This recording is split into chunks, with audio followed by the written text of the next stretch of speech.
नागपूर शहरात वाढत्या उष्णतेमुळे आग लागण्याच्या घटनांमध्ये वाढ होताना दिसत आहे. त्याच पार्श्वभूमीवर बुधवारी दुपारी बेसापिपळा रोडवरील जुडिओ शोरूम समोर असलेल्या हिवरे कॅटरर्स अँड डेकोरेशन सेंटरला अचानक भीषण आग लागली. आग इतकी वेगाने पसरली की काही क्षणातच बिछायतीचे संपूर्ण साहित्य जळून खाक झाले. घटनेनंतर परिसरात एकच गोंधळ उडाला असून नागरिकांनी घटनास्थळी मोठी गर्दी केली होती. प्रत्यक्षदर्शींनी दिलेल्या माहितीनुसार आग लागताच सेंटरमधून धुराचे मोठमोठे लोट बाहेर येऊ लागले. घटनेची माहिती मिळताच अग्निशमन विभागाच्या अनेक गाड्या घटनास्थळी दाखल झाल्या आणि आग विझविण्यासाठी युद्धपातळीवर प्रयत्न सुरू करण्यात आले. अग्निशमन दलाच्या जवानांनी मोठ्या प्रयत्नांनंतर आगीवर नियंत्रण मिळवले. प्राथमिक माहितीनुसार आग लागण्याचे नेमके कारण अद्याप स्पष्ट झाले नसले तरी शॉर्ट सर्किटमुळे आग लागल्याची शक्यता व्यक्त करण्यात येत आहे.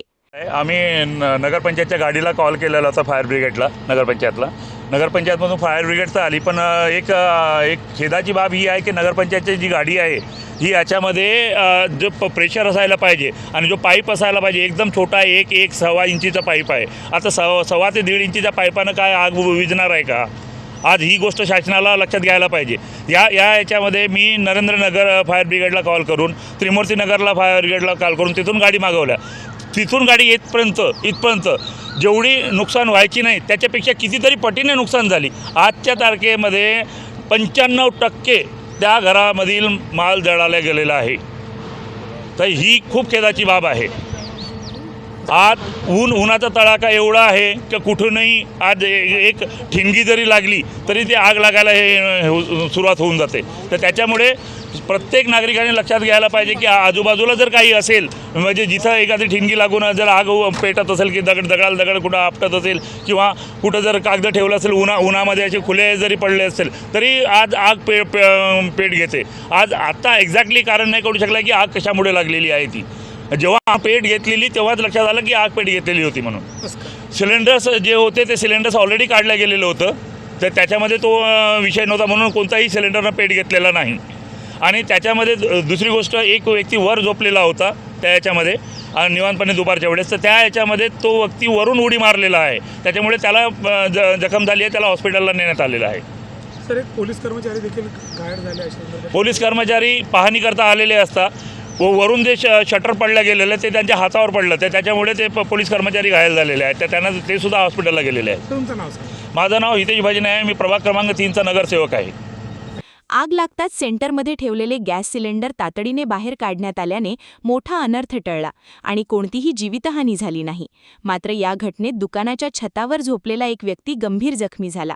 तसेच बचाव कार्यादरम्यान हुडकेश्वर पोलीस ठाण्यातील एका पोलीस कर्मचाऱ्याच्या हातावर टिनशेड कोसळल्याने त्यांनाही दुखापत झाली. दोन्ही जखमींना तातडीने जवळच्या रुग्णालयात दाखल करण्यात आले असून त्यांच्यावर उपचार सुरू आहेत. घटनेची माहिती मिळताच प्रभाग क्रमांक 3चे नगरसेवक हितेश भजने यांनी घटनास्थळी भेट देऊन परिस्थितीचा आढावा घेतला. तसेच अग्निशमन विभाग आणि प्रशासनातील अधिकाऱ्यांशी चर्चा करून मदत कार्याची माहिती घेतली. सध्या पोलीस आणि अग्निशमन विभाग आग लागण्याच्या कारणांचा तपास करत आहेत. कॅमेरामॅन सचिनसह सनी भोंगाडे, शंखनाद न्यूज, नागपूर.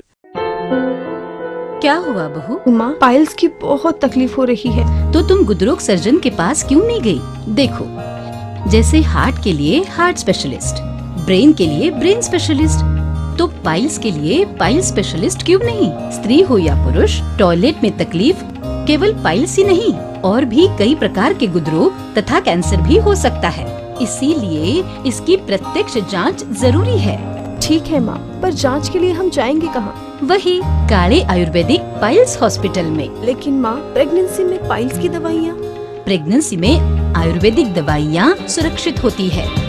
जनहित में जारी काले आयुर्वेदिक पाइल्स हॉस्पिटल, औषधि चिकित्सा तथा सर्जरी ट्रीटमेंट उपलब्ध. हमारा पता उमरेड रोड, दिघौरी बस स्टॉप के पास, नागपुर. अधिक जानकारी के लिए वेबसाइट पर जाएं kalepileshhospital.com.